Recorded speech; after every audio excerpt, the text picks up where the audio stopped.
Here's an opening paragraph to introduce the expanded creation story to your audience. In the vastness of time, long before humanity took its first breath, there existed nothing but a great expanse of emptiness, void of form, life, and purpose.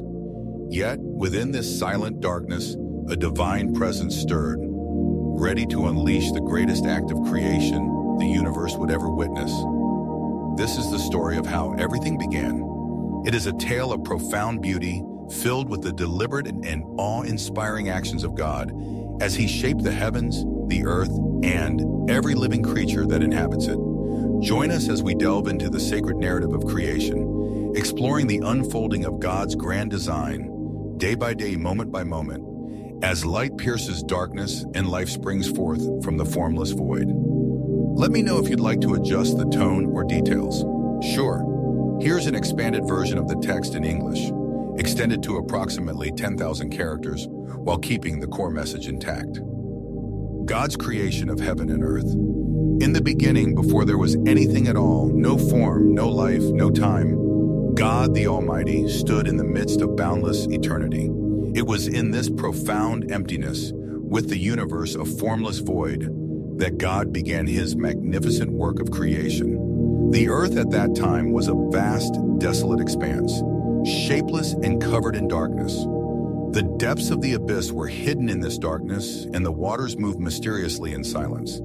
Yet even in this primal state of existence, the Spirit of God hovered above the surface of the waters. This was not an absence of life, but rather the quiet presence of infinite potential. The Spirit of God was there, hovering and moving, preparing the way for what was to come. It was a symbol of the divine promise, a whisper of the life and beauty yet to be formed. Then, in the midst of the silence, God spoke. His voice, filled with power and authority, resounded across the cosmos. "Let there be light," He commanded, and instantly, light burst forth. It was a radiant, pure, and brilliant light that illuminated the void, chasing away the darkness and flooding creation with its warmth and clarity.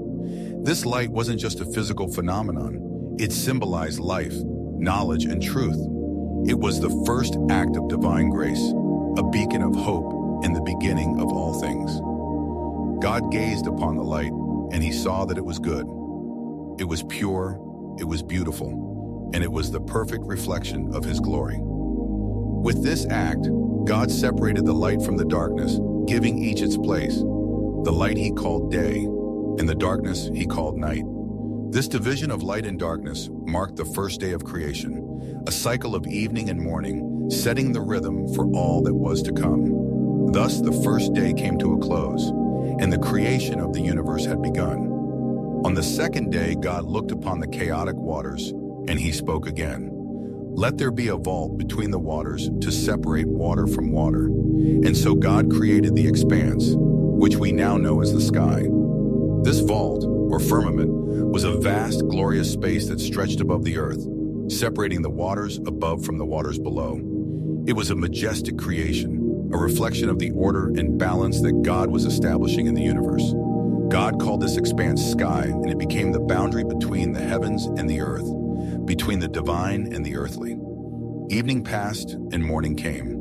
The second day was complete, and the sky stood as a testament to God's creative power.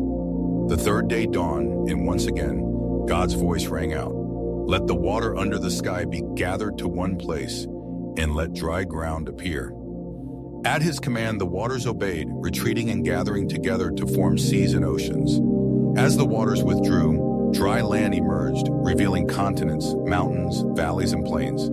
God named the dried ground land, and the gathered waters He called seas. And once again, God saw that it was good. The earth, now divided into land and sea, stood ready to be filled with life. But God was not finished yet.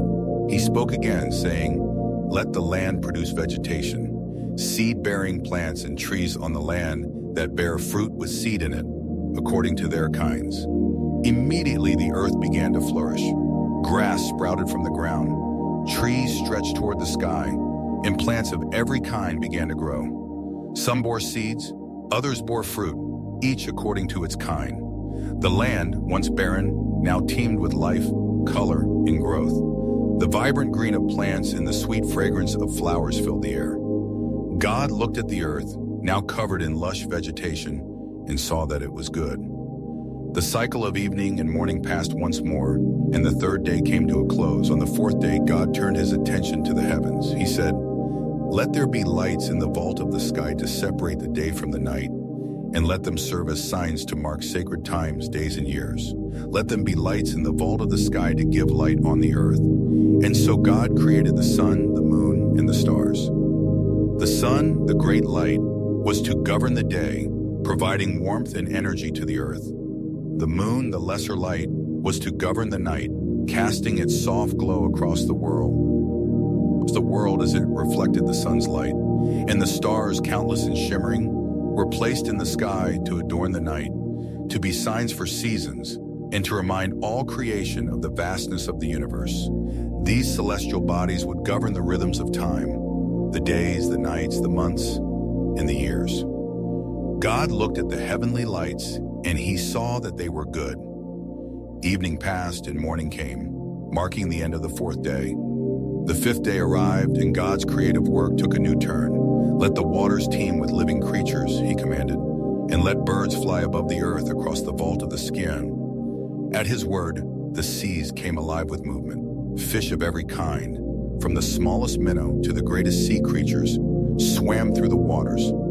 Mighty whales, agile dolphins, and strange, colorful creatures filled the oceans, each according to their kind.